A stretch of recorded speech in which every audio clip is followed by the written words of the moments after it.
All right, well, welcome to Module 6, and we're going to be talking about options today. Options are one of my favorite things to trade because you have so many options. You can buy calls, you can buy puts, you can sell calls, you can sell puts, you can do spreads. There's literally over 70 option strategies that you can implement. And today we're just going to focus on, calls, puts, and spreads to make things simple because that's what most traders use. But there are, there's more strategies. It's literally like an infinite learning curve on options. But the great thing is you don't have to learn all those things to trade options. You just need to know the basic strategies to take advantage of them. So, we always go over the risk disclosure. So make sure, you understand that there are risk in trading options and, anything that you do trade, period. And so you want to make sure that you understand how it works and what the risks are before trading, and make sure that, you check with an advisor, etc., before you do anything. This is for educational purposes. And you can check out the disclaimer on our website. So again, today is options trading strategy. We're going over Greeks for gains. So we're going to talk about option Greeks and how they work and why they're important. And we're going to be focusing on strategy. So we focused on system and the one pattern for all markets, and we've been focusing on strategy the last several. We have one more strategy training in Module 7, and then in Modules 8, 9, and 10, we're going to focus exclusively on style. And we're going to go into, platforms and how to use them. And we're going to go into how to use indicators to figure out where the market orders are at. And, just a lot of things. We're going to go into seasonal analysis and basically just teach you all about diagnostic trading and what it is and how it works. So what are we going to cover today? We're going to cover, what are options? What are puts and calls? What does it mean to be in the money, at the money, out of the money? Intrinsic and extrinsic value, covered calls, married puts, and callers. We're also going to go into, what is a spread and what is the difference between American and European style options. We're going to talk about what expiration is and exercise is. We're going to go into a couple different platforms that you can use for evaluating and trading options. And we're going to talk about, what are Greeks? Why are they important? What's a volatility crush? That's the number one way people lose money trading options. We're going to tell you how to avoid that. We're going to go into different order types like limit, market, day, good till cancel, contingent, one cancels other, and first triggers, one cancels other. We're going to go into commissions and fees and talk about just the basic implementation of using the one pattern for all markets with options. All right, so let's get started. What is an option? To explain this to you, what I'm going to do is I'm going to use a couple real-world examples to make it really easy to digest, okay? And I've actually done this example right here. So if you wanted to buy a house, but let's say at the moment you don't have the money, or, you think the market may go up in 6 months, whatever, but you don't want to buy it today, then you can buy an option on the house, okay? And let's say you have to pay $1,000 to the seller of the house for the option. That option gives you the right to buy the house for $100,000 within the next 6 months. If you don't buy the house in the next 6 months, then the option expires and the seller keeps the $1,000, okay? So he makes $1,000 for not letting anybody else come in and buy the house for him for a higher price or even at the same price. They have to go through you. You have control of the sale of that house for $1,000. I was looking at a lake house at one point, and I actually put an option on the house. It was a great deal, but then the real estate market collapsed, and they were having all sorts of fires in that area, and I decided it would probably just be a good idea not to buy that house, and so I'd rather lose the $1,000 than have the house that may burn down, literally.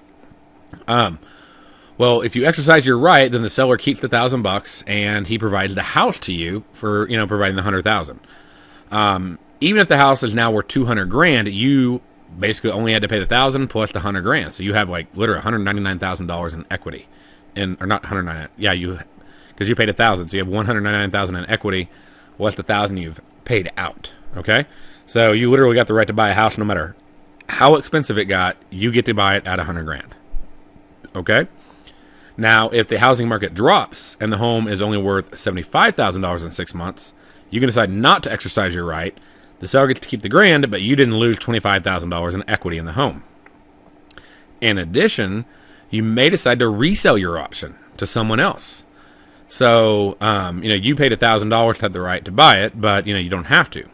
So you go in and you sell that option to someone else, so they could buy the house for $100,000, and, maybe 3 months later, the house is worth $125,000.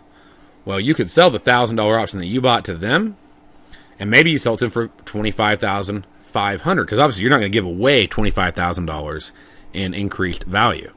So they pay you $25,500 for the right to buy the house at $100,000, and they can go in and buy it.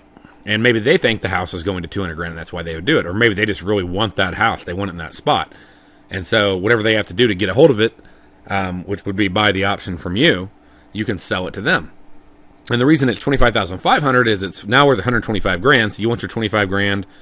The current owner wants, his 100, and there's $500 left for, basically premium. So, basically if you had $1,000 you had to pay for that right for 6 months, and we're 3 months in, then now there's $500 for the remaining 3 months. So half of that time. And so you basically get $500 back of your premium that you paid $1,000 out for, and you make $25,000 on it. And so you can sell that option. So to understand, one big thing on options is you do not have to hold them to expiration. Okay?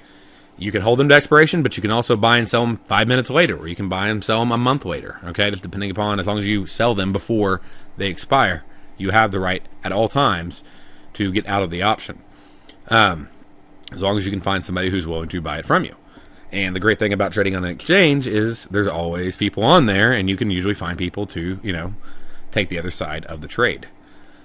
What is a call option? Let's go into a little more detail. A call option is the right to call it away. So if you have the right to, call the house away from somebody, to take it, to buy it, okay?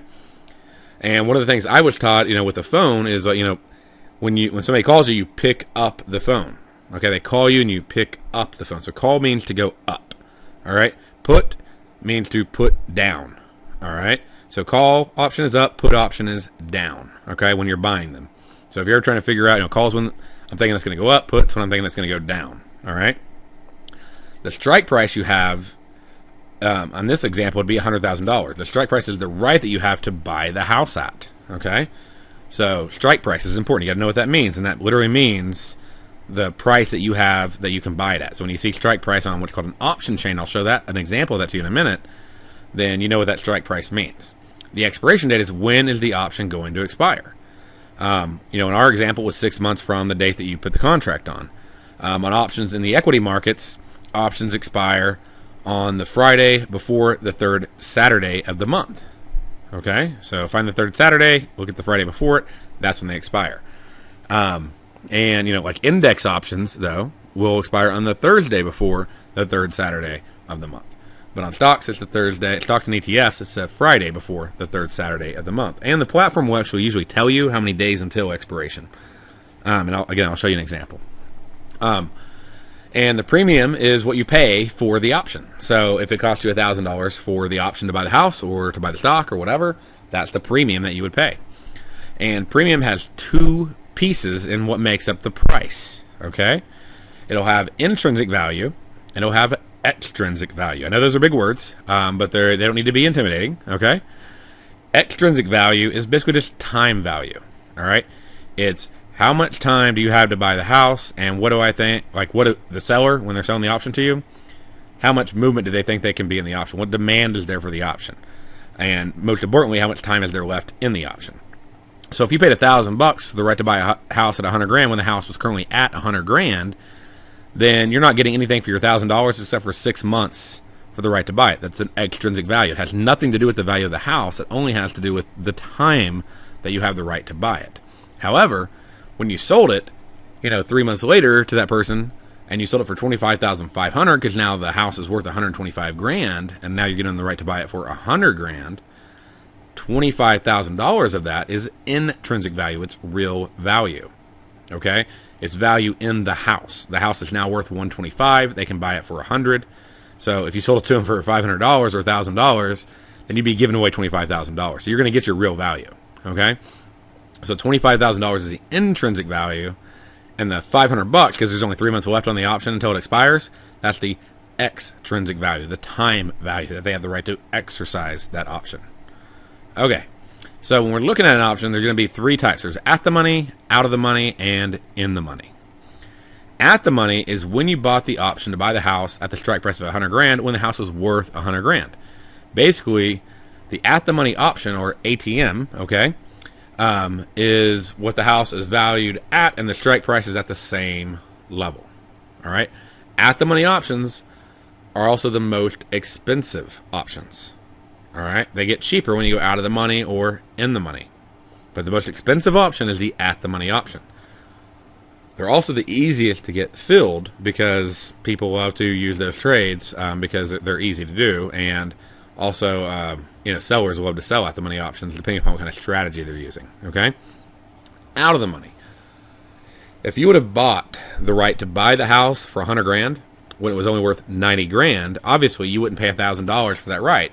If you had the right to mindset when you're doing your trade, you'd pay less because you're saying, I'm going to pay you $10,000 more than the house is worth if I want to within 6 months. I'm going to pay you $100,000 for a $90,000 house because I think it's going to go to 120 or 130. And so maybe the seller says, you know what, I haven't got any offers on the house. I'll go ahead and let you do that, but you got to pay me $200.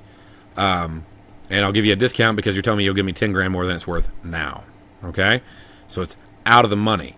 The strike price is higher on a call option than what the actual price is worth. So you're saying I'll buy it for a value higher than it's currently at, and in exchange for that, I pay less premium. Okay?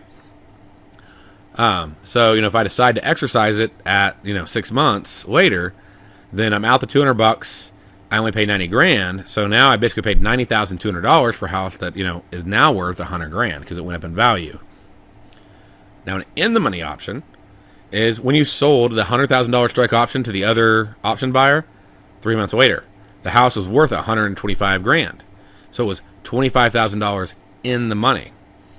So the strike price was inside the actual value. The $100,000 was less than the actual value in the sense of I was giving him the right to buy it for $25,000 less than what it's actually worth. So he's going to buy it at a big discount. So he has to pay me the $25,000. When it's like that, it's in the money.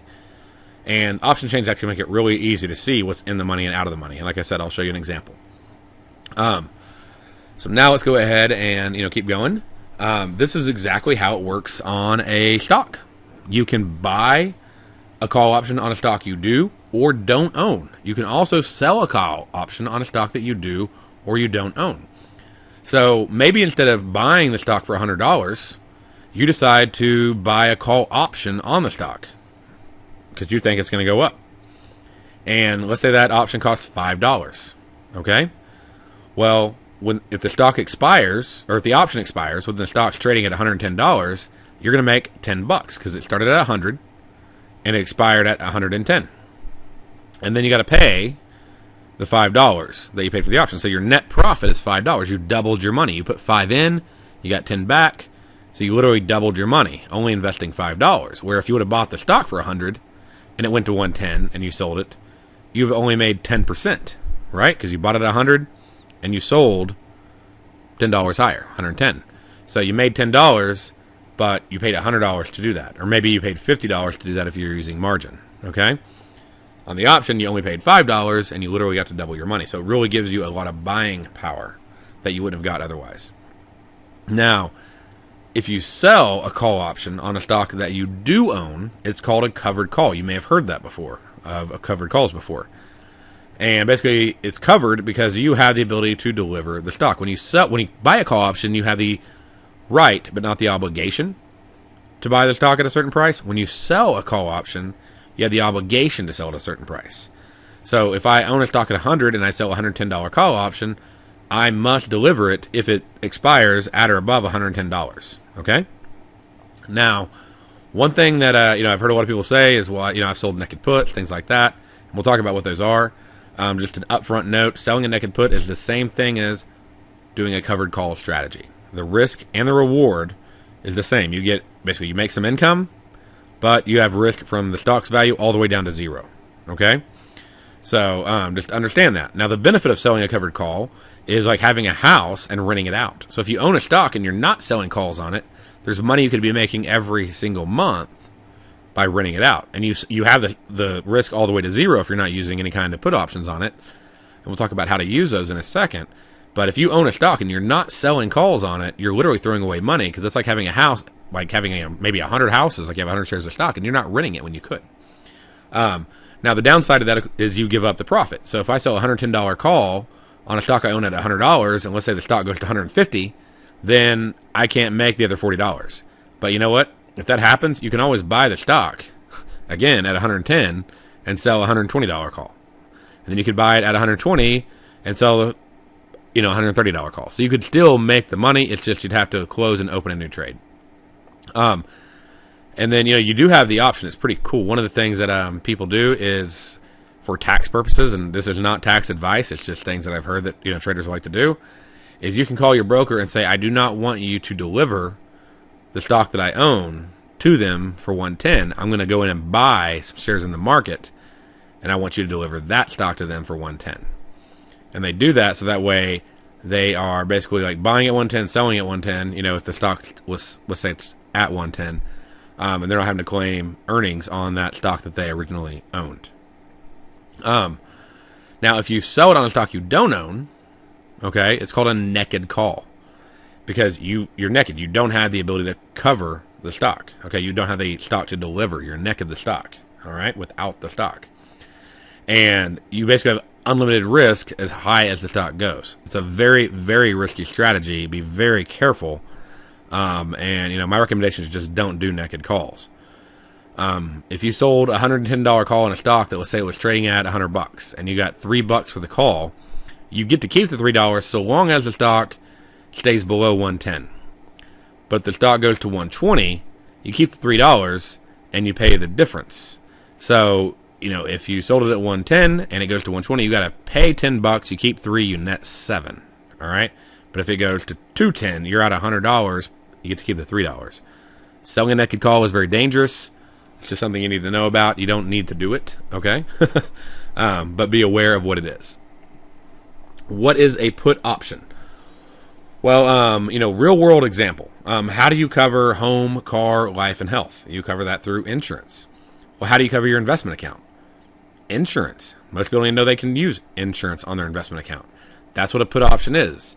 When you use it in conjunction with, owning a stock or an ETF, is it's a way to insure your stocks and your Forex and, your futures trading. Most people will use options on stocks. They're the most liquid. They're the most actively traded.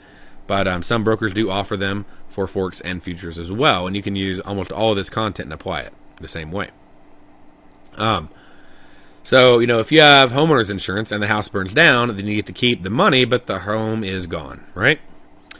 Well, if you have a put option, insurance on stock, and the stock goes down, then you get reimbursed for the stock going down. So if I bought a stock at 100 and I bought an option at a strike price of 100 and the stock burned down to 50, here's the cool thing is I get to keep the stock, but I also made $50 on the put option. So I have a stock worth 50. I made 50 on my put option, and now I could, double up. I could buy more shares of stock if I wanted to. And so when it goes back up to 100, then now I have double the amount of shares, and I've made a lot of money. I didn't make anything on the way down. I got basically reimbursed for the stock burning down, right? But now I made $50 on twice the amount of shares when it went back up. So my other one's back to its original value, but I made $50. Remember, because I got reimbursed for the $50 I lost. So now I'm still at net zero, less whatever I paid for the put option. But that means I get to make $50 on twice the shares. So put options are a great way to not only hedge your stock, but it's how you can actually grow your portfolio, not simply the dollar value, but the number of shares that you have without putting more money into the account, because you can take the money you make from the put options and put them into additional shares of stock if you still have a reason to believe the stock's going to go up. Otherwise, just cash out and find a different stock. Okay, so a put option. If you have a house worth $100,000 and you buy insurance, a put option, okay, to be reimbursed for the $100,000 strike price if the house burns down to the ground, then it may cost you $1,000 for the insurance, since the policy is at the money, right? You pay more at the money for the full value. House burns down, you're at $1,000, but you get your $100,000 back, and now you can use that to go build a new house. Now, if you bought the insurance policy when the house was worth $100,000, and let's say you had some equity in the house and you wanted a cheaper policy, and so let's say you bought a $90,000 strike price, basically reimbursable for up to $90,000. Then basically you have sort of a $10,000 deductible, right? Because $10,000 that you won't get reimbursed on. So the put option will be cheaper. So maybe it only costs you $200 to buy the $100,000. The $90,000 strike price, but the house is worth $100,000 because if it burns down to the ground, they're going to give you 90. They're not going to give you 100. So that's an out of the money option. All right. So you do the exact same thing on stocks. You can buy and you can sell put options on stock that you don't own. If If you buy a $100 put on a stock you don't own for $5, and the option expires when the stock drops to $90, you make $10 because you made $10 because it went from $100 down to $90, because it's a put option that makes money when it goes down when you buy it. And then you paid $5 for the put option. So your total profit is $5. You put up $5, you made $5, you doubled your money. If you went short the stock, then you have, risk of the stock going way up, so you don't have limited risk. And you also, only made $10. Well, this one you made $5, but you only put up $5 to do it. Whereas the other one you had to put up, if it cost $100, you have to put up at least $50 and maybe $100 to go short that stock. If you buy it on a stock you do own, it's called a married put. Remember, when you sell a call on a stock you own, it's called a covered call. When you buy a stock and you buy a put on the stock that you own, it's a married put, because you have the ability to deliver the stock. So if I bought a stock at 100 and I bought a put at 90, then that means I have basically the ability to sell it at 90. I can put it to someone else.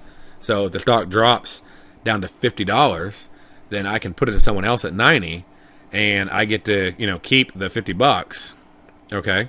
So if I bought a stock at $100, it dropped to 50, and I paid $5 for that, I can sell it to them at 100. I get to keep $50, the $100 strike price, and then it dropped to $50. So I made $50 on my put, and then I'm out the $5 on the stock. So I only lost $5 on a stock I owned that literally got cut half in value.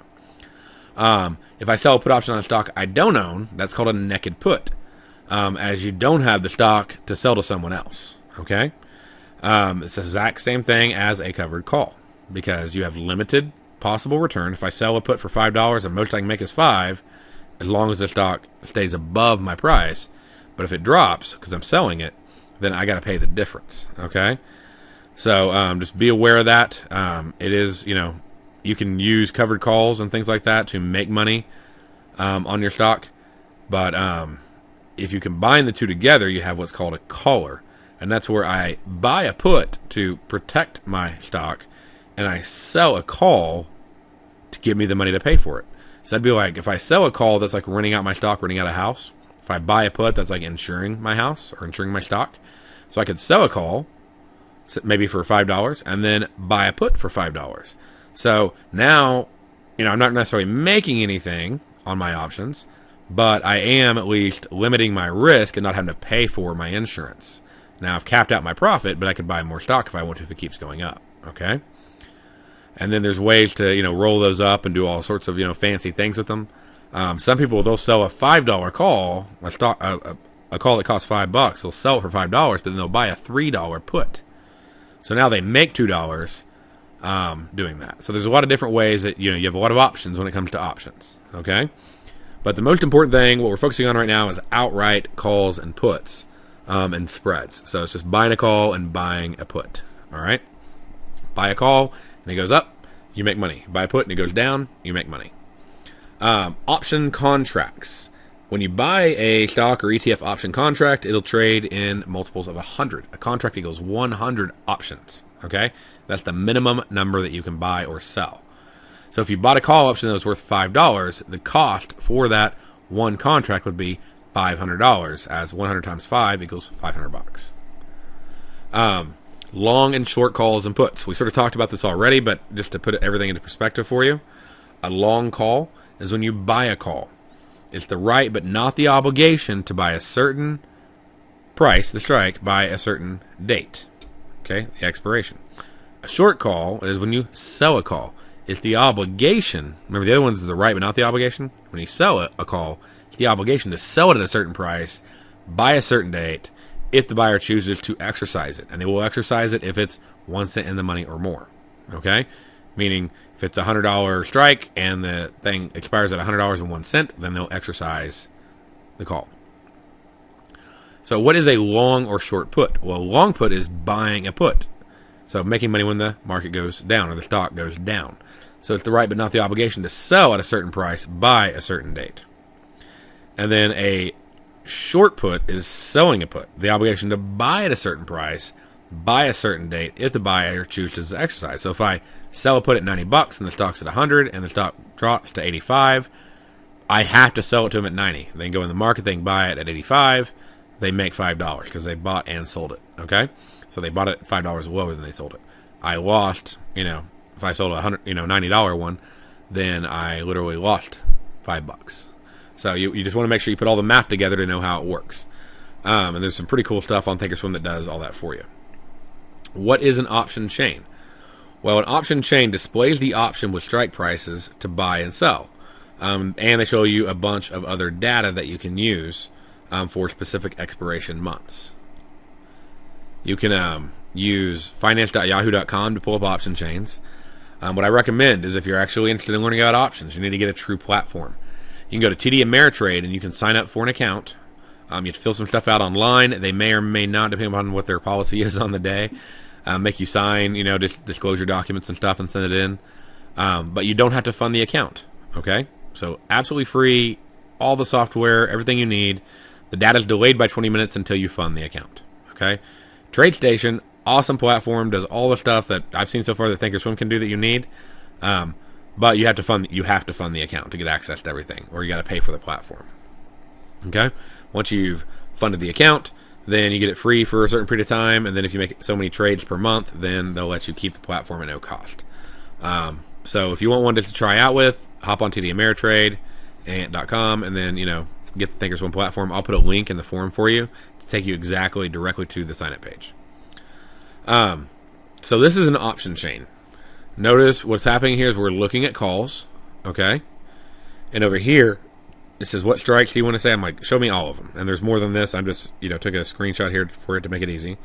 It says, what is the strike price? This is on Apple. So it has like 350, 355, 360, okay? And since we're calls, what it does, it actually sort of makes this a little darker, the background, the gray there. These are in the money. It makes the other ones that don't have the gray highlight are out of the money, okay? And what I have on here is several things. I have a few things we're going to be going over, but the bid and the ask. So what does it currently cost to buy? So if I was going to buy the 375 call, it costs $66.15. If I was going to sell it, it'd be $65.70. Okay, and that shows me that there's, how much in extrinsic value. All right, and how much, meaning time value. $65 in time value, only 54 cents in extrinsic value. Since these are out of the money, there's nothing in extrinsic value at all. Okay, this shows me the volume for the day. So how many people are actually trading this? Okay, like how many contracts? Because you don't ever want to be more than 10% of the volume on a contract in a day, and you also don't want to be you don't ever want to own more than 10% of the open interest. And remember, these are per 100, okay? So it'd be $66 times 100, $6,600. That's still a lot cheaper than paying $375 times 100, but that's still a lot of volume and a lot of open interest. But that lets you know, like, hey, I probably don't want to do more than 9 or 10 of these contracts on a single day today. These I could do 16. But the biggest number one rule is I don't want to hold more than 10%. So more than 177 or more than 433, because that's what the open interest. Open interest is how many contracts are currently opened between buyer and seller that could be exercised. Volume is how many transactions were opened and closed today. All right. You also can see, how many, what the last price was, like that it sold out. So this one last was trading at 66.30. That was the last fill price on it. The mark, we'll talk about this in a minute again, but I'll just, go ahead and do it now while we have it up so you can, sort of see it as I'm talking about it, is the average of the bid and the ask. So if you take these two numbers together and you add them and you divide them by 2, you get the mark, okay? And that's important is because you can actually, you don't have to pay $66.15. You may pay $66.10 or, $66. You can negotiate inside the spread between the bid and the ask, and this is right in the middle. So if you're buying it, you're probably going to buy it for at least this price or more. If you're selling it, you're probably going to sell it for a little less, but you don't have to go at the market rate. That's the most expensive rate. It's sort of the sticker price, you could say. And this is, the haggling price. So you may be able to go in and, add 5 cents to that. And right here we have like your Theta, your Delta, your Gamma, your Vega, your Rho. All right, we're going to talk about what those are. Okay, but notice like it says your Theta is 0.08. That means that this will lose 8 cents of this extrinsic value per day. If the price stayed the exact same, it'd lose 8 cents. Okay? And then Delta is, basically what that says is for every dollar that the stock goes up, it's going to go up 59 cents in value. So if Apple moves up $1, this option will go up 59 cents in value. That's what the delta is. And I'll show you more examples.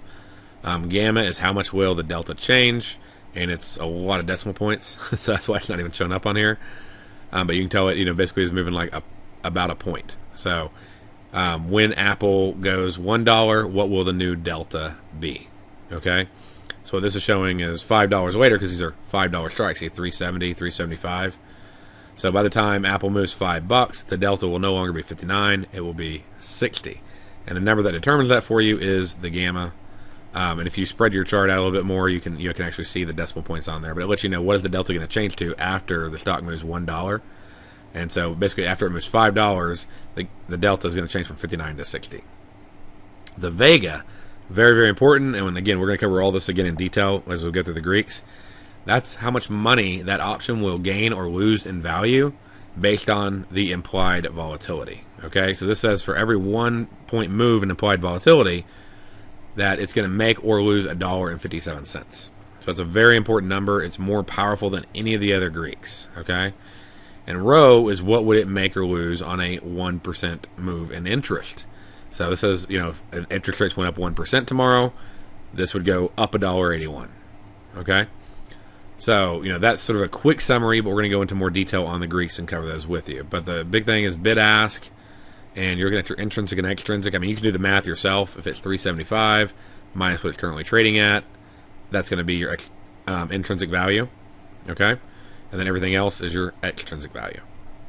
So if you have questions on this, please do not hesitate to ask them in the forum. All right, let's go ahead and move forward. And then, by the way, on the other side, and I blew this up to make it easy to see, on the other side, you'd have the puts. So on the right side would be the puts, on the left side you have the calls. All right, so expiration, when an option is going to expire, okay? And, exercise, really, and that's, there's American-style expiration exercise, and there's European-style expiration exercise.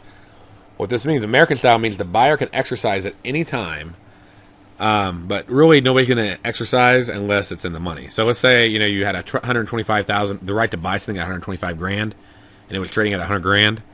You're not going to exercise your right to buy it at $125,000. You'd lose $25,000, okay? Or if it's at 100 and you have the right to buy it at 125 because you bought a call option out of the money at 125, you're not going to exercise that right because you don't want to buy the stock for $25 more than it's worth right now. Okay, so it's in the money. They have the right to do that at any time between now and expiration. And if it's 1 cent in the money at expiration, it will automatically be exercised. European style expiration means the buyer can only exercise if it's in the money. So if it's a $100 call and the stock has to be basically $100 or more for it to automatically be exercised. Really, it's 1 penny in the money for the exact rule. So it has to be $100.01, and then it'll automatically be exercised. But they can only exercise. Now, European, you can exit. In American style, you can exit before expiration. You can sell the call or put that you bought. Or if you sold them, you can buy them back. All right? Anytime before expiration. But to exercise them, you have to wait until expiration on European style. And a lot of index options will have European style. If you don't know, you can find the products page. You can Google it. The easiest way is call your broker. Okay? But most of them are American style. And that means that somebody can exercise them at any time. But again, they won't unless it's in the money. And if they do, and you don't have the money to deliver it, then you simply call them and let them know, and they'll basically just flat it out for you. So if I sold a call and I didn't have the money for it, and it's at 105, and the stock went to 107, and somebody exercised it, they'd basically just make me pay the $2, the difference. All right. By the way, this has nothing to do with the stock being on an American or a European stock exchange. For whatever reason, they decided to name them American and European style. But American means the buyer has the right to exercise any time. European style means they only have the right to exercise at expiration. Upon expiration, if the option is 1 cent in the money, then the option will be exercised. If it's 1 cent in the money or more, they may exercise it. But again, they don't want to, the option we looked at earlier had $65 of extrinsic value. Somebody, when they do that, they give up all their extrinsic value. So they would lose $65 if they exercise that option being 1 cent in the money. So they're going to want it to be a lot deeper than 1 cent in the money before they exercise it. And if you're the seller, is at $100 and they sold it, you'd make, or $350 like Apple or whatever, you'd make the $65. You get to keep the extrinsic value right away. So just so you know, that's sort of how that works. But you lose if it's higher. So if it's $100 that went to 110, you'd be out $10. Less the credit you receive for the money for the call that you sold. If you buy a call, you'll be assigned to buy it. So it means like if it's once in the money, they'll say, hey, you need to buy the stock, and you're like, I don't have the money. They're like, okay, pay the difference. If you bought a put, then you'll be assigned to a short. You'll be short the stock. Okay, you'll be shorting it. If you sold a call, you're gonna have to deliver the stock or make up the difference. If you sold a put, you're gonna have to buy the stock at the price. Because remember, the buyer of the put has the right to sell it to you at a certain price. You have to buy it from them. If you don't, you got to pay the difference. Okay, you can do either one.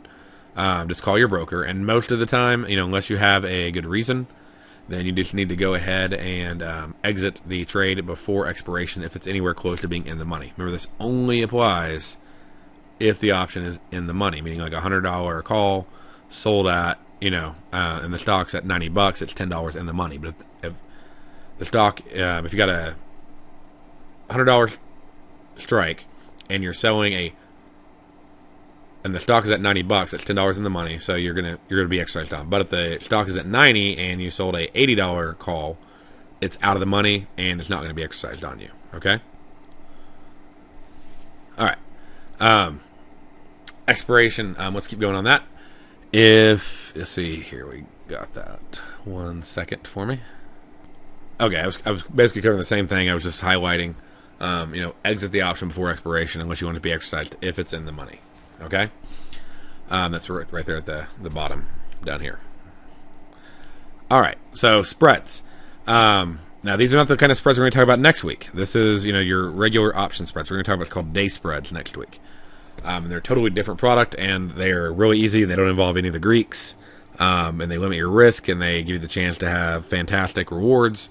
They're very cool. There's a lot of benefits. We're going to be talking about them. But spreads are also very popular on option exchanges. When you buy an option and you sell another option, that's a spread. So if I buy a $50 strike call option, let's say the stock's at $40 or whatever, and I sell a $55 call option, the spread is $5. Okay, $5 between 55 and 5. 55 and 50. The risk is the margin you have to put up. So let's say the spread costs $3. After you buy one and sell the other, there's $3 in risk. So with 100 contracts per option, then the risk or cost would be $300 for that trade. The most you can make on it is the non-risk part. So if $3 is a risk and $5 is a spread, the most you can make is $2. Now the spread also you may be able to buy it for 50 cents. So the profit may be $4.50. It just depends upon what it's trading at. You can't make or lose more than the risk on what's called a vertical spread. So meaning 2 different strikes in the exact same expiration month. All right, on the same product. Also a note, you hear the term debit and credit spread, and there's really no such thing as a credit spread. They don't put money in your account. Okay, they take the risk money out of your account, and then you get to keep the amount you sold it for, the credit you sold it for, at expiration. But it's not like if I sell a credit spread and $3 is the risk and $2 is the potential reward credit that I get to they put $2 in my account. They take $3 out, and then at expiration I get to keep the remaining. Basically they'll give me $2. So, but if I bought a spread, I'd also have to pay the amount, and I'd get to keep the potential profit if it's there. All right, so a couple things is you can buy for retirement accounts. Some people want to trade short. They want to trade short a stock or an ETF or whatever, and maybe there's not a short stock or ETF that you like. Then you can buy puts. You can buy bear put spreads, where you buy a put and you sell a lower put, or you can sell what's called a bear call spread. Okay, remember, bear means I'm going to make money if it goes down. Bull means I'm going to make money if it goes up.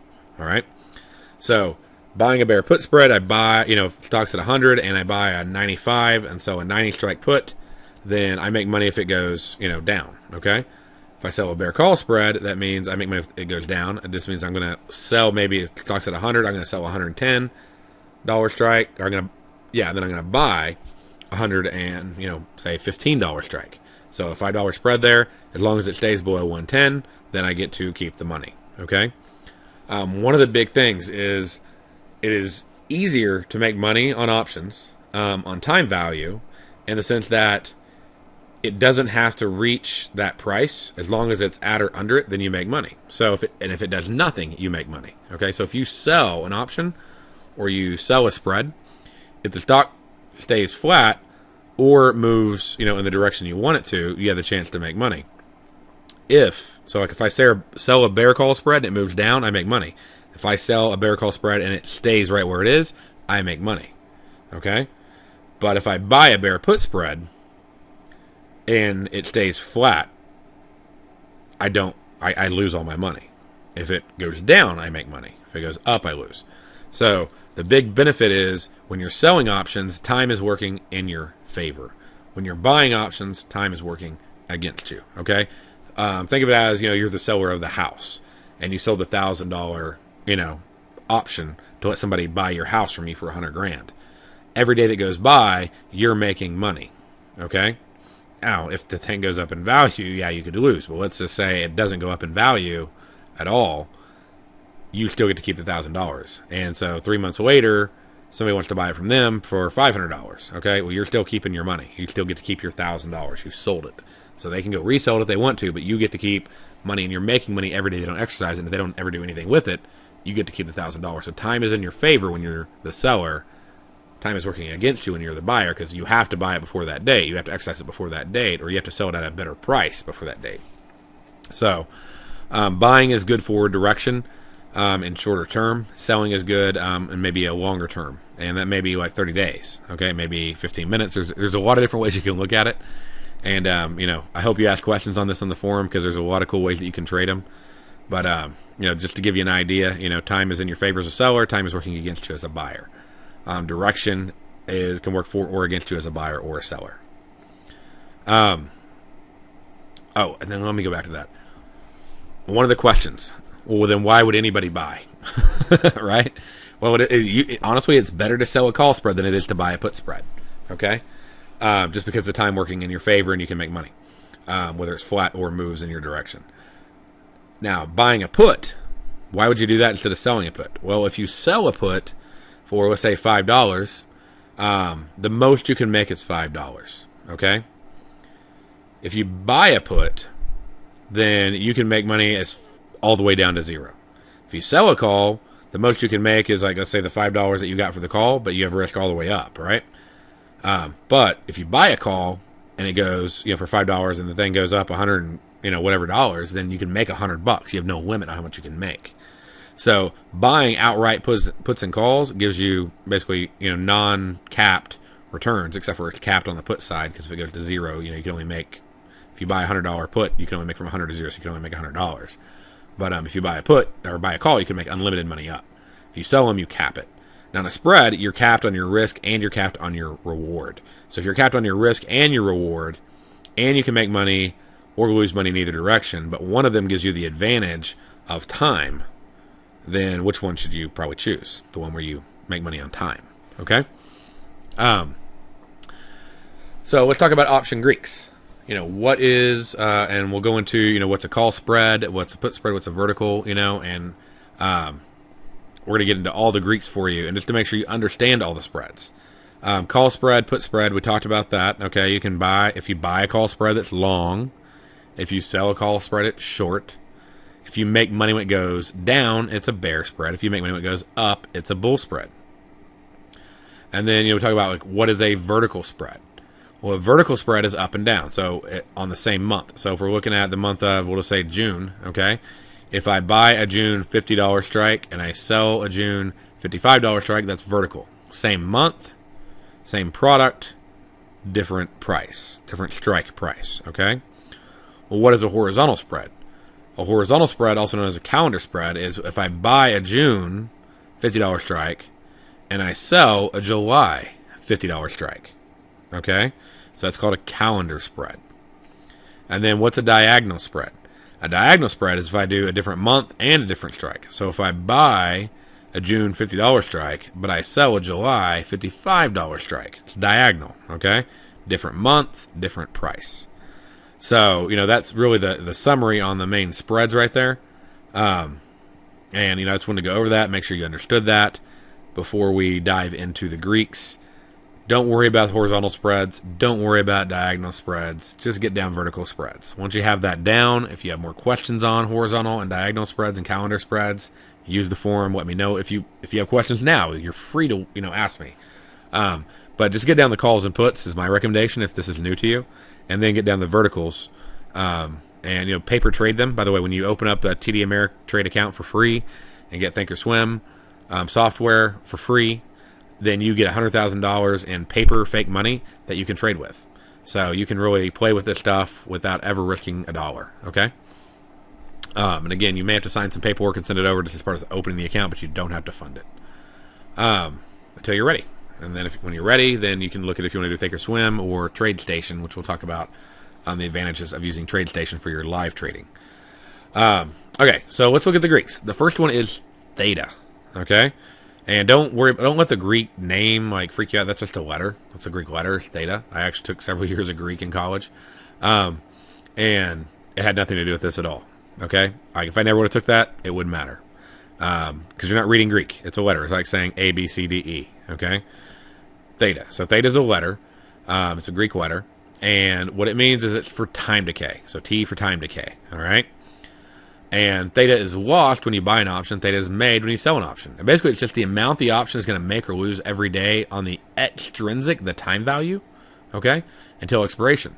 So if the theta is 0.03 and you bought the option, it would lose 3 cents a day in extrinsic value, okay, if the price remained the same.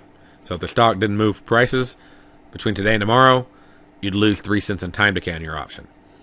Now, it can make money like when it goes up and when it goes down, but the theta itself is losing 3 cents a day. Okay?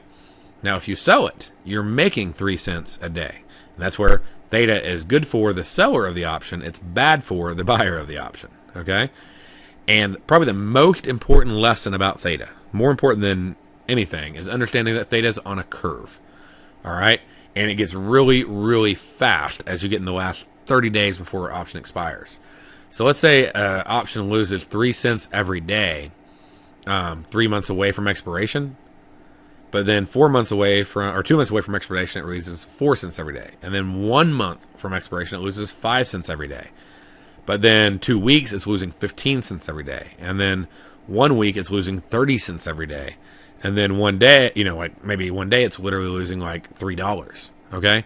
So that theta number is going to get higher and higher and higher the closer and closer and closer you get to expiration. So how can you use that information? Well, if you're buying options, you may want to buy ones that are at least 60 days out, because it gets really, really expensive with the theta time decay when you buy an option that is 30 days or less from expiration. Okay? So when you're buying an outright call or put, you usually want to buy one that has, basically 60 days until expiration. Or you want to be out of it before 30 days. So you may buy it 45 days away or 40 days away, but your goal is to be out of it before 30 days comes up. Okay? Now, if you're a seller, then it's more advantageous to sell an option that's 30 days away from expiration, because then the time decay is working for you. One of my favorite strategies I do on a consistent basis involves just literally selling theta in the last 30 days. So there's a lot of ways to do that. We're going to focus on the one pattern in this course and teach you that. And I'm working on actually putting that other strategy, whole thing, into a course as well. But, we're really not going to go over that in detail. I just want to let you know, when you're selling, you're looking at the last 30 days. When you're buying, you want to be out by the last 30 days, okay? Before an option expires. What is delta? Delta is the amount the option will decrease. I got a typo there. Let me fix that. So decrease or increase in value for a 1 point dollar move in the underlying. So if the stock moves $1 and the delta is 50 cents, then the option would gain 50 cents per option for a $1 up move in the stock. And it would lose 50 cents for a $1 down move. So I hope that makes sense to you. Think about that again, okay? If a stock is at $100 and it goes up $101, okay, I'm sorry, it goes up $1. So now the stock is at 101.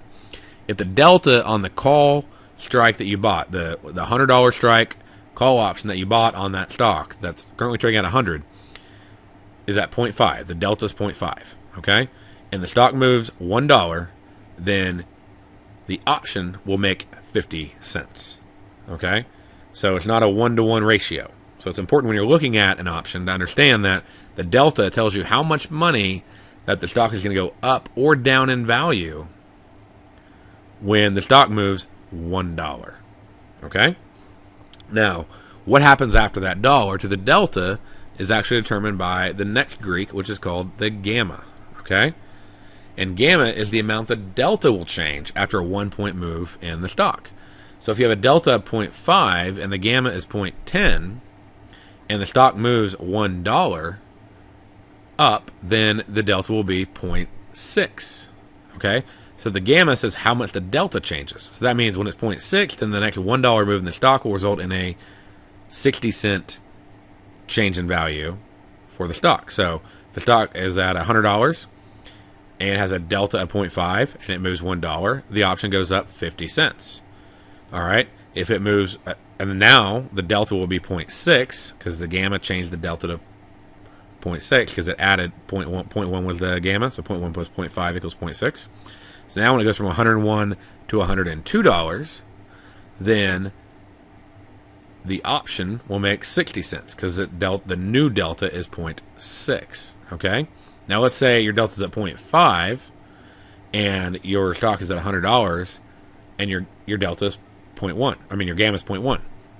Well, then you would take it away. So when the stock goes from $100 down to $99, then your new delta, instead of being 0.5, is going to be 0.4.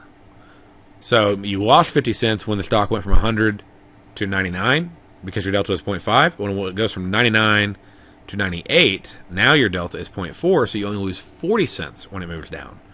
So the cool thing about this is gamma works for you when the option is moving against you. If you bought the call or you bought the put, okay, when it's moving for you, that delta is getting bigger and bigger and bigger because the gamma is making it larger and larger and larger, so you're making more and more money until it gets to a delta of 1. It maxes out at 1. So if you had a delta of 1, your gamma would be 0. It won't change anymore, okay? But it makes it where you make more money the more it goes in your direction.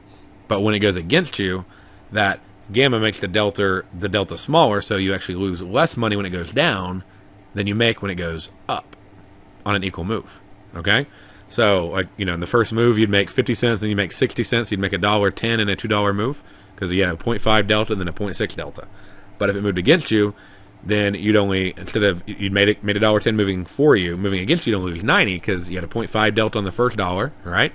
Then you had a 0.6 delta on the, 0.4 delta on the next dollar. So the combined loss was 90 cents on the option. So you made $1.10 on a $2 up move, but you only lost 90 cents on a $2 down move.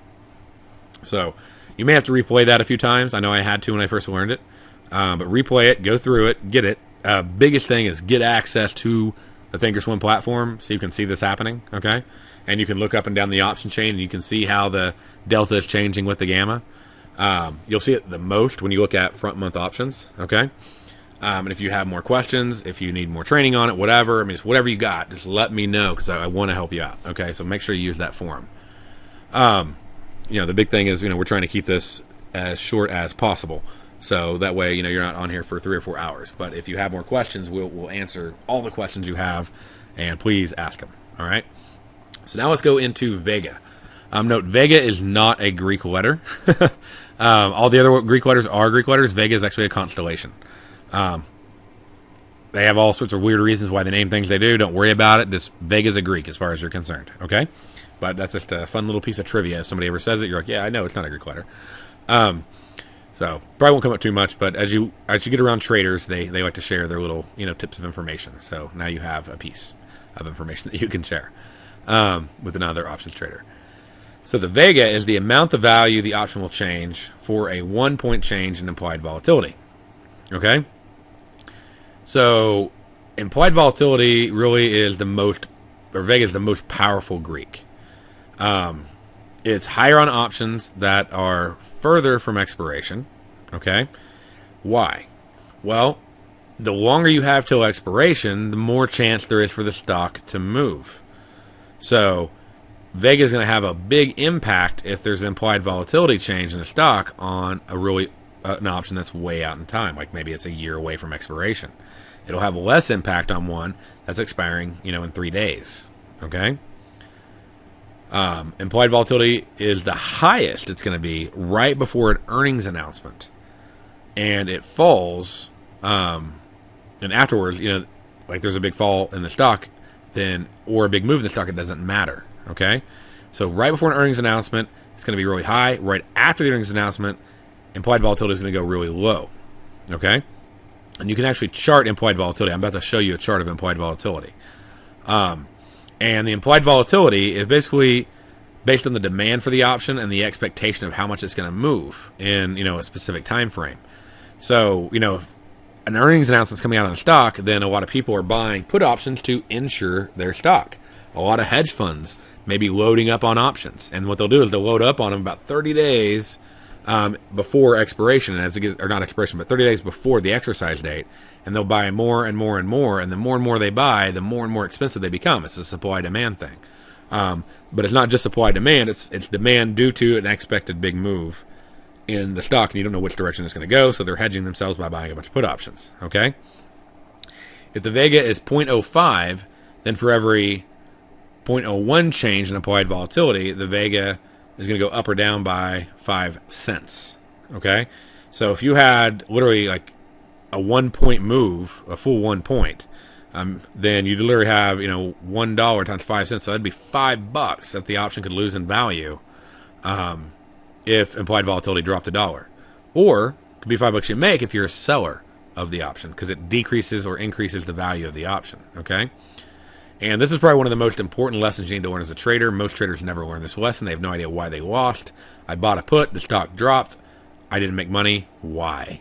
Okay? Well, you made money on your delta move because it moved down, okay? And, the Theta, let's say you bought it like 2 days ago. Theta didn't really kill you. It's only been a day or two. What killed you was the volatility crush, okay? You bought it a day before the earnings came out, and the expectation was really high that, the stock was going to move a lot. And so a lot of people were buying options. The demand was high. Therefore, they charged more for the option. Well, after that, you didn't wait like everybody else did. And since you bought that thing the day before expiration, or the day before earnings announcement, you bought it at the most expensive time. Earnings comes out the next day. The market makes this big move. There's no more fear. People don't need the options. They're getting rid of them. There's no more demand. There's plenty of supply. And there's no big expected move because we just had the big expected move and it's over. Okay? So, key thing, don't buy calls and puts before expiration. Okay? You could sell them, but that's a more dangerous strategy, right? So let's stay away from that too until you really got it down. All right. What you want to do is, if you are going to buy options because of an earnings announcement coming out on a stock that you own, is you want to buy it 30 days before the earnings announcement, okay? And you want to buy it at least 60 days from expiration. So if earnings is coming out on the 30th of the month, then let's say it's June 1st, okay? So if earnings is coming out on June 30th, then, you want to buy the thing on June 1st, and you want to buy like a July or maybe even a August expiration. So that way, you don't get the implied volatility crush. The big key is don't let the Theta work against you by buying it 30 days from expiration, and don't buy it, right before the earnings announcement, because it'll be the most expensive it's going to be, and you're basically paying a whole lot for that fear value. And a lot of times your option can actually make a lot of money during that 30 days leading up to the earnings announcement. I've actually bought options and on stocks that I've had, and I ended up selling out the stock and the option because the option made so much money because the implied volatility made it worth more. I've also had options where literally there was one day when I owned a call. This happened in October of 2008, and the market had just a massive drop, and I owned quite a few calls, and what happened was, even though I lost all this money on the delta move, because the market just was crashing, the implied volatility went through the roof. So people were buying options left and right. They couldn't buy them fast enough, and they were trying to hedge everything, and things were going down, they were going up, they were going down and up, just like crazy. And I was afraid to look on because I knew I was going to just get nailed on this call option, and I actually was up. I actually made money on the call option because the Vega had such a massive impact on the call because the implied volatility went through the roof because there was so much fear about how far the market was going to go and how much it was going to move. So Vega is the most important thing, and the big thing is make sure you buy it, if you're going to do it on an earnings announcement, make sure you buy it at least 30 days before the earnings announcement, ideally 60 days before expiration, so Theta doesn't kick in and start hurting you. Okay. We'll look at just a simple, easy chart real quick. And down here at the bottom, we have implied volatility. So using Thinkorswim, you can use implied volatility, all options on TradeStation. Okay. And so Thinkorswim TD Ameritrade platform. And notice this is the implied volatility. So options like right here were really cheap. Okay. And they were going up, and then got expensive, and kept moving. And over here they're really expensive, and then they dropped down. And notice there's a little spike. If you look at this right here, it's a foreign earnings announcement. Notice that little gap. So see that spike up, and then it kept dropping. Okay. So on stock, the rule is buy low and sell high. Okay. Same thing with implied volatility. Buy it when it's low, sell it when it's high. Okay. You do not want to be buying put options when you're topping out on how high implied volatility has went for the year, because you're going to just get slaughtered when this thing drops back down. And right here, we're looking at, let's see, 3.3497 about right here. And up here, it's literally about 0.55. So, a massive drop. You're talking about cutting it in half. So you definitely want to make sure that you pull up an implied volatility chart when you're looking at buying calls or puts, or selling calls and puts, and knowing, am I buying low? Am I selling high? Okay. That's very, very important with implied volatility. All right, so now let's talk about rho. Rho basically is the amount that an option will increase or decrease in value with the change in the country's interest rate. So, if you're buying a U.S. stock, or you're buying an option on a U.S. stock, then the U.S. interest rate. Obviously, there is not a huge impact right now because interest rates are so low. This is probably the least important Greek of the 5 Greeks between Theta, Delta, Gamma, Vega, and Rho. Most people don't even look at Rho, especially right now with the low interest rates. So that will only really have an impact when the interest rate gets changed. Okay. What are the different order types? Well, there's limit, market, day order, good till cancel, contingent order, OCO, first triggers OCO, and then there's also a lot of different option exchanges. So we're going to go into each one of these things. Okay.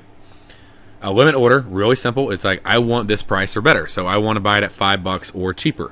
That's what you're saying when you place a limit order. This price or better.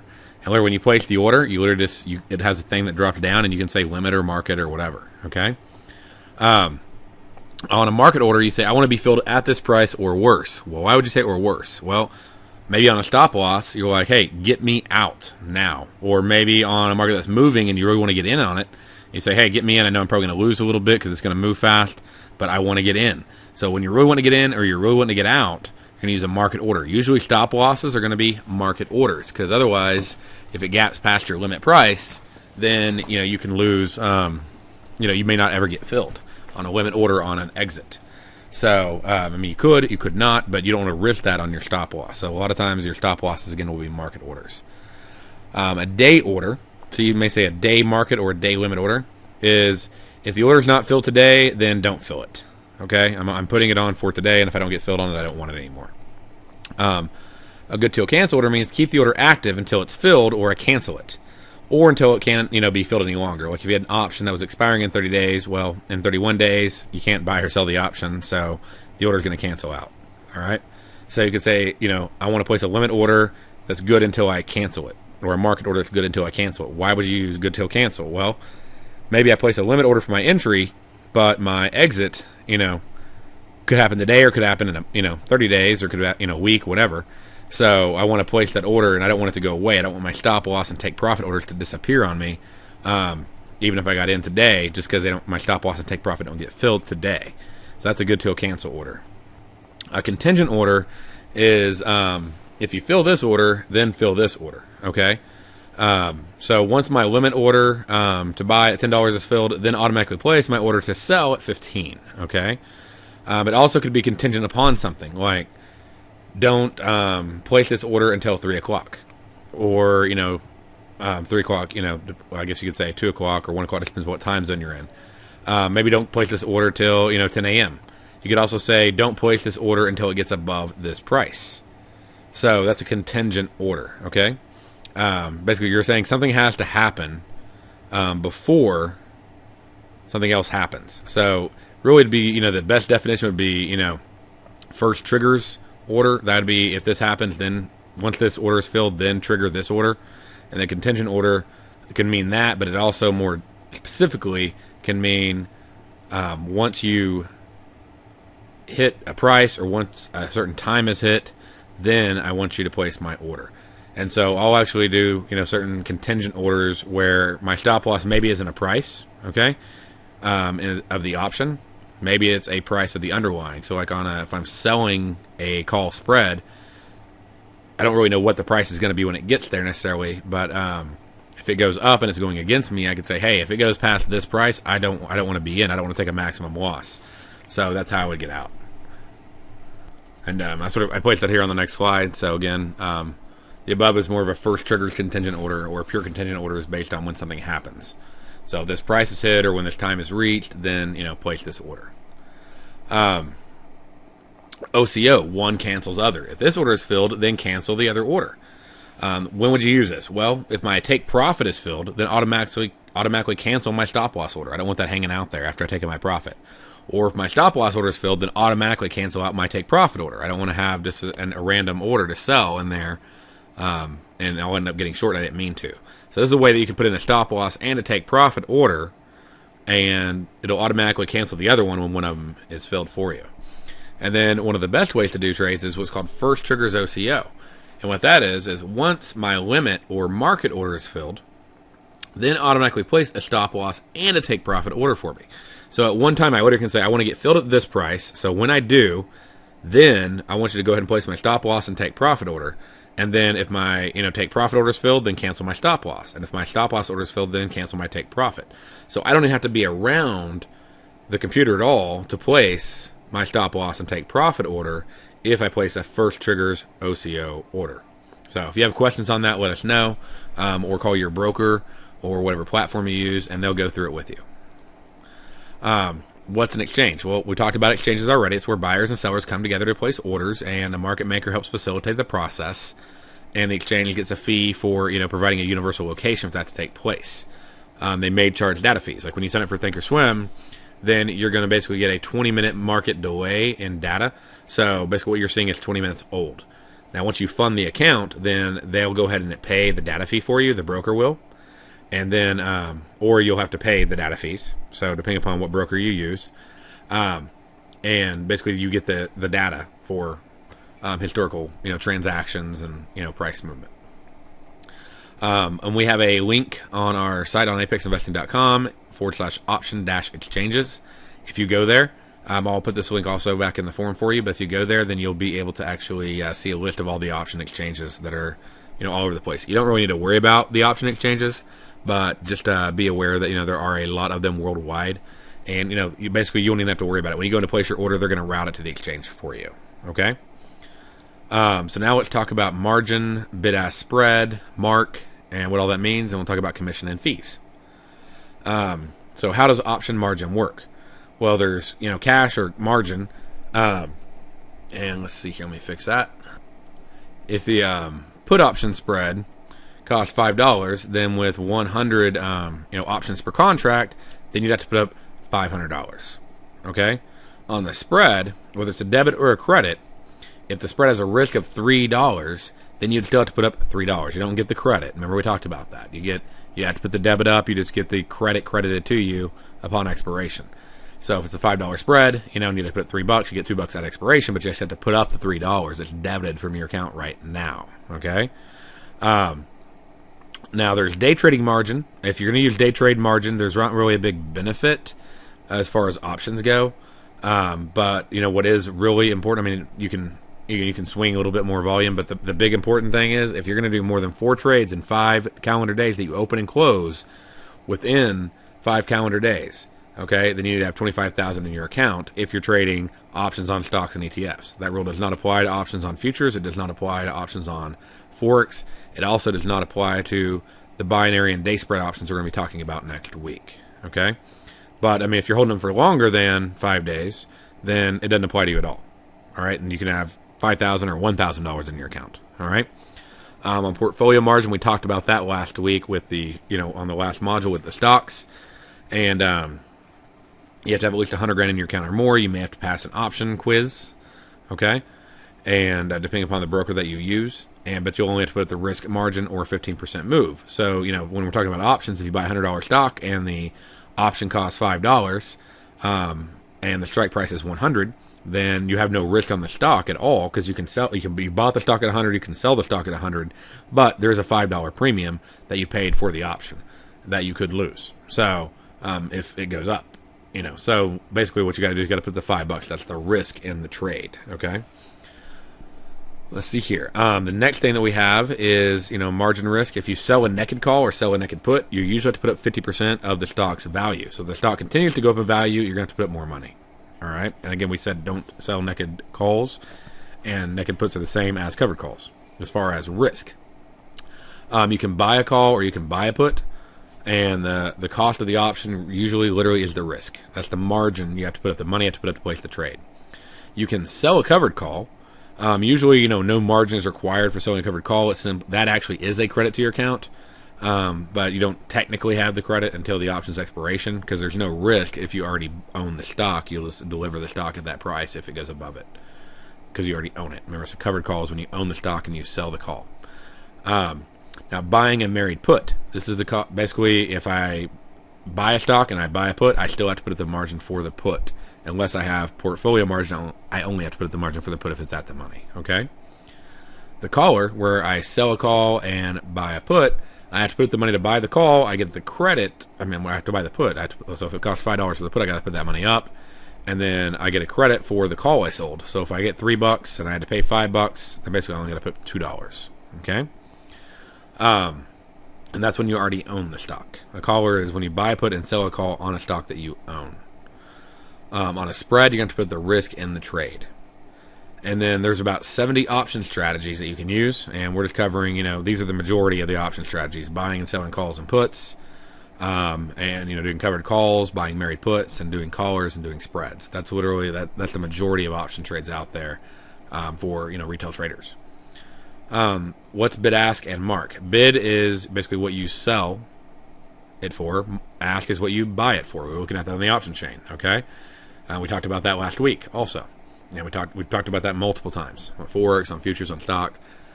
Mark is the average of the bid and the ask, and this is sort of unique in anytime you do any kind of options trade. Even the day spreads we're talking about next week is you can negotiate. Okay, the mark is like if you take 450 and you add the bid and you add the ask of $5 together, you get 950, and if you divide 950 by 2, you get 475. So it's the middle point between the bid and the ask. So you can go in and you may say, hey, I want to buy it for 480. Okay, so you can actually negotiate inside that bid-ask spread. You don't have to pay the $5. All right, you don't have to pay the market price. Now you may have to pay it if you really want to get filled right now. That's the price it's at.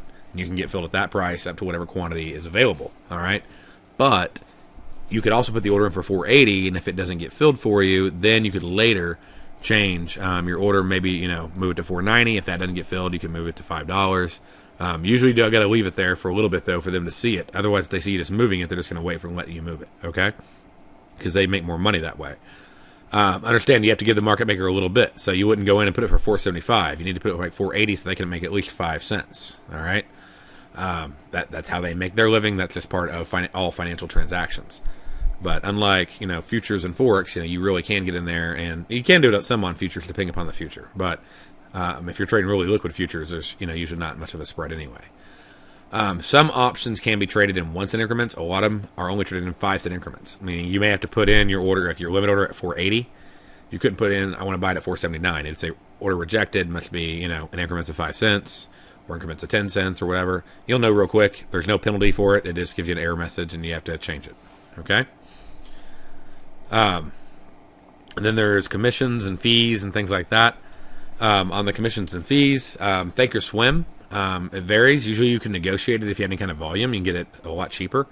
But currently right now they're at $10 a trade, and then they have a fee per contract. I believe right now it's at 80 cents if you come in as a brand new account. TradeStation gives you a flat $1 fee. So if you can't get that low of a rate with Thinkorswim, and trade stations rates may vary and stuff like that too. But last time I checked, they were at $1 a contract. If you can't get those low of rates with Thinkorswim, then you may want to trade on TradeStation. But right now, if you're learning and you're new, then you may want to use Thinkorswim to go ahead and play with it, paper trade, get access to the platform, see the option chains, just look at everything. Okay. Exchange fees, also they can apply, but they're going to be really small. You're not really going to factor those in a lot to your cost at all. There could be exercise fees; those are minimal. Like if you take it to expiration, you may have to pay like $10 to exercise all your options. And then, expire. And again, that's different for every broker. Expiring options with no value really shouldn't have any kind of fee. So, you may want to make sure, hey, if it expires worthless, I don't pay anything, right? Because there was no trade, there was no commission. So, it's only when they're exercised, meaning they were in the money. Just a quick summary on some of the stuff we went through. If you're using the Apex pattern, you may buy a call, like when it breaks the P-bar high right here, okay?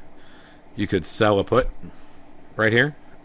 You could buy a call spread, all right? Or you could sell a put spread, all right? And then you may take half your position off when it gets to the profit popper level. And then you, with the other half, you may move it up to a sort of a break-even point after that. So, then you can add in more and more positions. But that's how you would apply buying a call, selling a put, buying a call spread, selling a put spread. As far as if you're doing stocks, you may go in here, and when this happens, then you may put your put, like let's say you owned a stock right here and you bought it, you may buy your put right here. Okay, so it sort of gives you an area where you could choose to hedge your stock if it drops below this. That gives you a cheaper put. It's the same loss you'd have anyway on an outright stock, but at least it limits your loss. And, you could sell a call here. You could sell it higher. I'd recommend selling it higher so you don't cap out your potential profit. But that would give you sort of a basis of, what strike would I maybe want to buy a put at. And then every time there's a new Apex pattern, you could close this put by selling it and buy another put and, further lock in your profit. So if the stock does drop, then you're able to make the cash on the put side. Hopefully if you move up the put enough, then eventually, you move from here to here, and then there's another apex, and you keep moving it up. Then if it does fall, not only have you locked in profit from the stock, but now you've made money on the puts, and then you can use that additional money if you want to buy additional stock. So here is your homework. I want you to open an account with TD Ameritrade, Thinkorswim. I'll put the link on the site for you, okay, in the forum. You may have to sign something and send it over, just, basic, new account agreement like you would anyone else. They may let you do it completely online.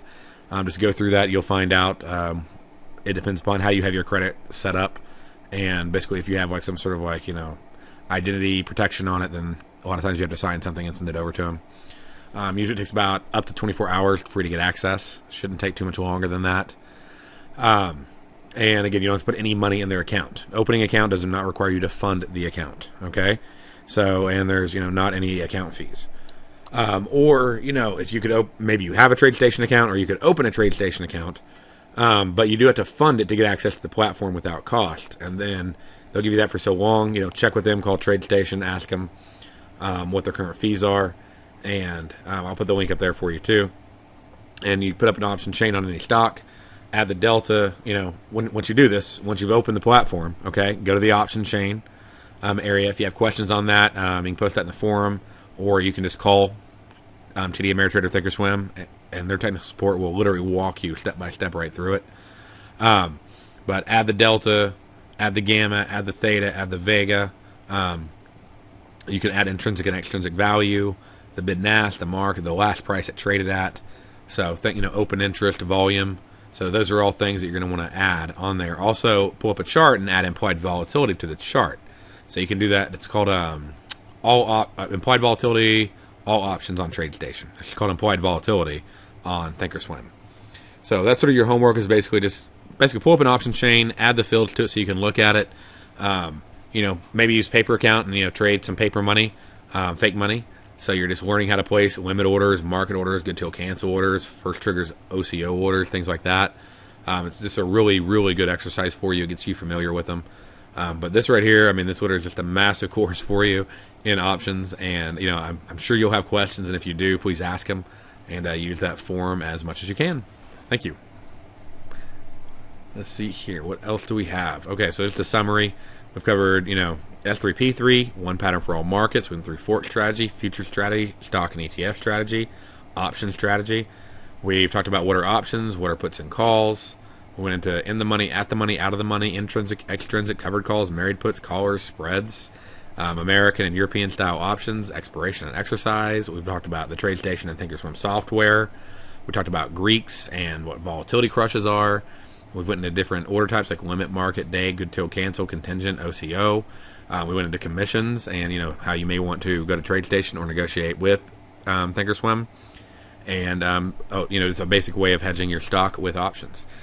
And then we also talked about how you could use buy calls or buy puts or sell call spreads or sell put spreads or buy put spreads or however you want to do it with the Apex strategy on a stock, or ETF. And then again, you can apply this to Forex or futures options, but they're a lot more complicated and a lot more expensive and less liquid. So covered quite a bit.